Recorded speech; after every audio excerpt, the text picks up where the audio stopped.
नाना अपनी जवानी के दिनों में एक ही काम किए, नशा और बीवी को गर्भवती कर उसके ऊपर ढेर सारे बच्चों की जिम्मेदारी। नानी के 7 बच्चे थे और खाने के लिए घर में एक दाना नहीं।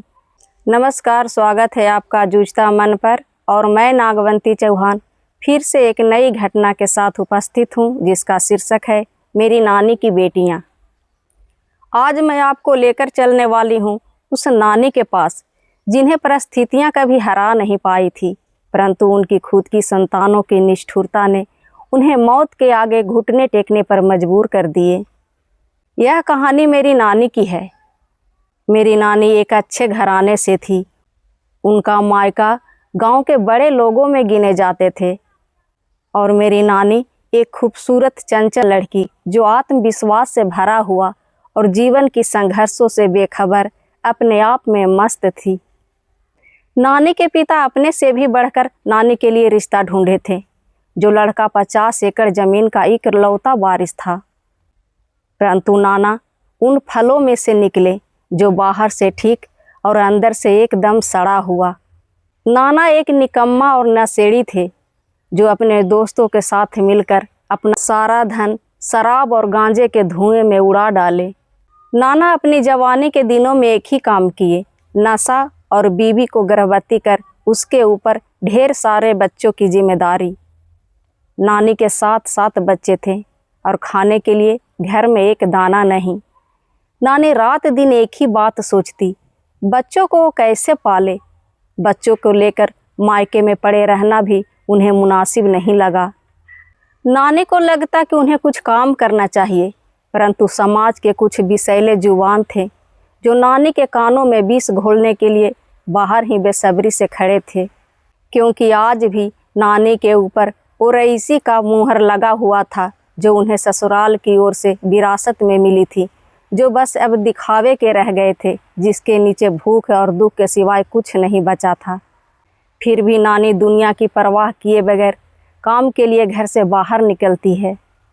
हालांकि नानी के लिए वो घड़ी इतनी सरल नहीं थी, परंतु उनके आगे कोई दूसरा विकल्प भी नहीं था। वो प्रतिदिन समाज के ताने और उल्हाने और उपहास का शिकार होती।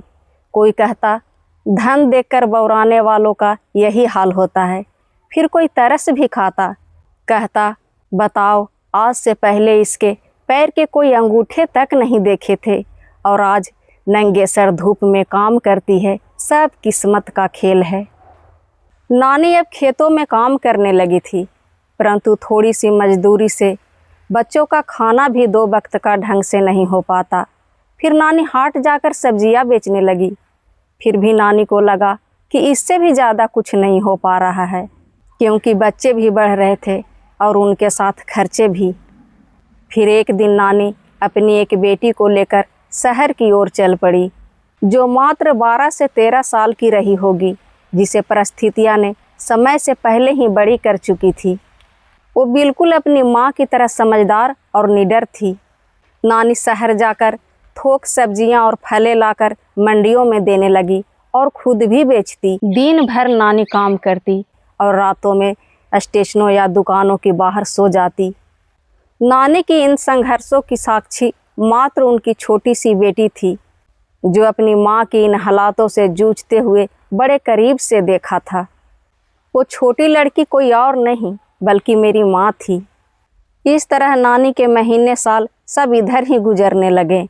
नानी कभी ये शहर तो वो शहर भटकती रही और इस बीच उनका कईयों से जान पहचान भी हो गया। और इधर नाना सब कुछ गवा कर आज भी अपनी रईसी का डींग मारते फिर रहे थे। इस तरह कई साल गुजर गए। अब तक बच्चे भी बड़े हो चले थे। अब धीरे धीरे करके नानी अपनी बेटियों को ब्याहने लगी थी। शहर से जान पहचान होने की वजह से उन्हें रिश्ते ढूंढने में काफ़ी मदद मिली और इस तरह नानी अपनी बुद्धिमत्ता से अपनी बेटियों को अच्छे खासे घरों में ब्याही, जहां वे जाकर अपनी अधूरी अरमानों को पूरा कर रही थी। परंतु नानी आज भी अपने बेटे के साथ उसी गरीबी के दलदल में खड़ी थी। उनके पास जो भी जमा पूंजी थी सब बेटियों के ब्याह पर खर्च हो गए थे। बेटियों के जाने के बाद नानी के एकमात्र उद्देश्य रहा किसी तरह बेटे को सुखी कर दे। नानी बटाई ज़मीन लेकर खेती करने लगी। माँ बेटे रात दिन मेहनत करते और जब अनाज होता तो आधा बट जाता। नानी के घर खर्चे से ज़्यादा कुछ नहीं बच पाता। फिर भी नानी बहुत साल तक खेती ही करती रही, परंतु आमदनी इतनी छोटी थी कि गरीबी का मुंह किसी कोने से भरने का नाम ही नहीं लिया। अब तक नानी का परिवार फिर से पूरा हो चुका था। बेटे बहू पोते पोतियाँ सब हो गए थे और नानी की उम्र भी काफ़ी ढल चुकी थी। फिर भी अगर वो काम करने लगती तो जमानों को भी पीछे छोड़ देती। और नाना अब तक स्वर्ग सिधार चुके थे। एक बार जो बीमार पड़े तो फिर दोबारा उठे ही नहीं। नानी ने उन्हें बहुत अच्छे से ख्याल रखा और बिना ताने उल्हाने के यहाँ से उन्हें जाने दिया। नानी को अपने जीवन में एक बात की बड़ा सुकून होता कि उनकी बेटियाँ रानियों की तरह राज कर रही है। अपने गांव घर में सबको बताती कि उनकी बेटियां अपने घरों में कैसे रहा करती हैं। उनकी घरों से लाई हुई चीज़ें भी बड़े हर्ष से दिखाती, जैसे कि पानी खींचने वाली मोटर, फिर ठंडा गर्म पानी रखने वाली बोतल। लोग भी बड़े आश्चर्य से देखते क्योंकि वे भी पहली बार देख रहे होते थे। नानी अक्सर अपनी बेटियों के घर जाया करती थी। साथ में चने का हो रहा, दूध के पेड़े, फिर चने दाल की बरी, ये सारा कुछ अपने गांव से लाती थी। बदले में माँ उन्हें नहाने का साबुन, चाय पत्ती, बाल में लगाने वाली तेल और भाई भाभीयों के लिए भी कुछ दे देती। कुछ चीज़ें नानी खुद से भी मांग लेती जो उनके घरों में बेकार पड़ा होता। इसी तरह नानी कई साल तक हमारे घर आती जाती रही। फिर धीरे धीरे करके उनका आना जाना बंद हो गया क्योंकि वो अब काफ़ी बूढ़ी हो चुकी थी। फिर एक दिन कुछ काम करते हुए नानी को लकवा मार दिया। उनकी सारी बेटियां उन्हें देखने आई और रो गाकर सुबह चली गई। मेरी माँ रुक जाती हैं।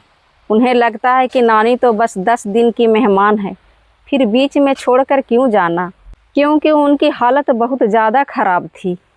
परंतु नानी 20 दिन बाद भी जीवित रहीं। माँ ने देखा कि उनकी तबीयत में कुछ सुधार आ रही है। फिर उन्होंने अपने भाई से नानी की इलाज की बात कही, परंतु मामा ये कहकर टाल गए कि अब बूढ़ी हड्डियों में दवा कहाँ सूट करेगी। उन्हें लगा कि बहनें जो पैसे देकर गई हैं और जो माँ से मिलने के बहाने देकर जाया करेंगी, वो तो सब दवा दारू पर ही खर्च हो जाएंगे। उसके बाद मेरी माँ अपने घर चली आई। माँ के आने के बाद नानी के हालत में आई सुधार फिर से बिगड़ने लगी क्योंकि उनके बेटे बहू की लापरवाहियाँ ने उन्हें सुखाती जा रही थी। उन्हें उठाना बैठाना उन्होंने सब बंद कर दिया था। धीरे धीरे करके नानी बिस्तर को लग गई थी। रात दिन बिस्तर पर पड़े पड़े उनके पीठ में छाले पड़ गए थे, जिससे नानी रात दिन चीखती रहती थी। हाँ, समाज के कहा सुनी के डर से मामी उनका मलमूत्र जरूर साफ कर देती, परंतु उनमें वात्सल्य या प्रेम नहीं होता जिससे नानी की रूह को सुकून मिलता। और मामा को एक ही बात की चिंता लगी रहती कि किसी तरह माँ के मरने के बाद बहनों की बदौलत 2-4 मिठाइयों से उनका क्रियाक्रम कर दे, ताकि अपने खोखले समाज में अपना थोड़ा वाहवाही करवा ले। एक दिन जब मेरी माँ नानी को मिठाइयाँ खिला रही थी तो मामा कहने लगे, दीदी अम्मा को तो तुम खूब मिठाइयाँ खिलाती हो और मरने के बाद इसके कितने मिठाइयों से भोज करोगी। अपने भाई की मनसा को समझते हुए मेरी माँ बोली, अब तुम बल्कि मरने पर 10 मिठाइयों से भोज कर दो, अम्मा को इसमें क्या फ़ायदा। अम्मा न थोड़े ही आकर खाने वाली है, अभी जो खिला रही हूँ वही तो सबरत है। मामा जवाब में कहते हैं, हाँ ये तो खैर है ही। बेटियाँ जो 1-2 बार मिलकर गईं तो दोबारा वापस नहीं आई। अब उन्हें देखने तक की फुर्सत नहीं, अपनी अपनी मजबूरियाँ फ़ोन पर ही सुना डालते। इस बार मेरी माँ पूरे 5 महीने बाद मिलने आई। नानी ने जब उन्हें देखा तो फफक कर रो पड़ी। कहने लगी, अब तुम मुझे छोड़कर मत जाना, बल्कि मैं मर जाऊं तो यहाँ तू नहीं आना। नानी की हालत देखकर मेरी माँ को बहुत रोना आया। उन पर बहुत दया भी आती है, परंतु उस दया को क्या करना जो जख्मों पर मरहम न लगा सके।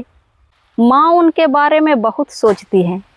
परंतु वो हिम्मत नहीं कर पाती कि अपनी माँ को लेकर अपने घर चली जाए, कि नानी की सारी बेटियाँ अपनी अपनी घरों में खुद ही मालकिन है।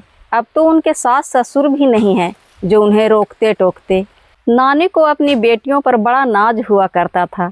जब भी उनको अपनी बहू से कहा सुनी होती तो बड़े गुमान से कहती, मुझे ताव मत दिखाना, मेरे दिन खेपने वाली मेरी बेटियां हैं, अभी जो चली जाऊं तो हथेलियों पे रखेंगे मुझे। जितना मैं यहाँ खाती हूँ ना, उससे कहीं ज़्यादा उनके घरों में बिगाया फेंकाया करता है। 4 कौए कुत्ते रोज़ खाते हैं उनके घरों में। पर नानी को क्या पता, उनके घरों में तो क्या, उनकी दिलों में भी नानी के लिए जगह नहीं।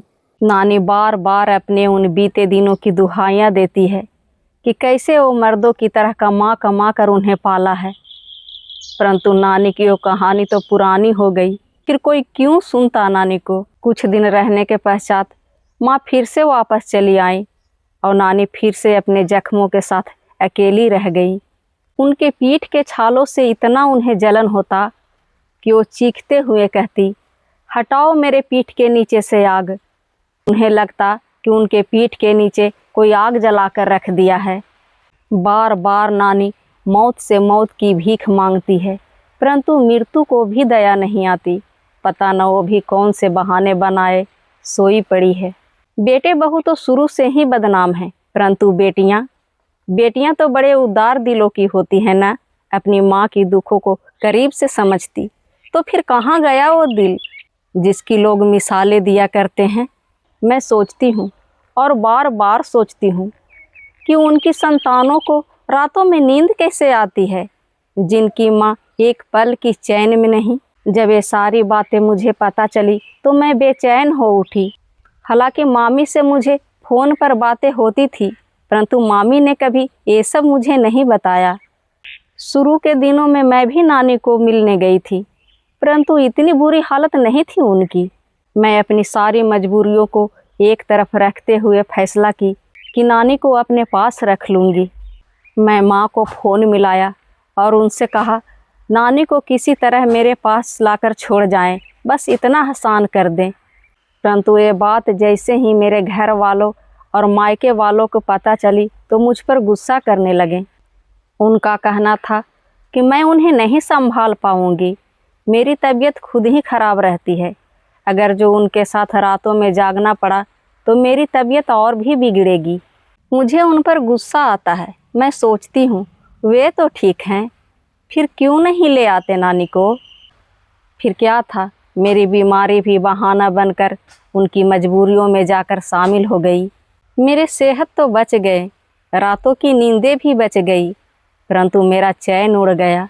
मेरा मन वही 6x7 के कमरे में जाकर अटका रहता है, जिसके अंदर एक छोटा सा चौकी पड़ा है और बिस्तर के नाम पर जूट का बोरा बिछा है, और उसी पर नानी की वो नंगी पीठ, जिसकी चमड़ी भी उनकी संतानों की भांति उन्हें छोड़ रही है।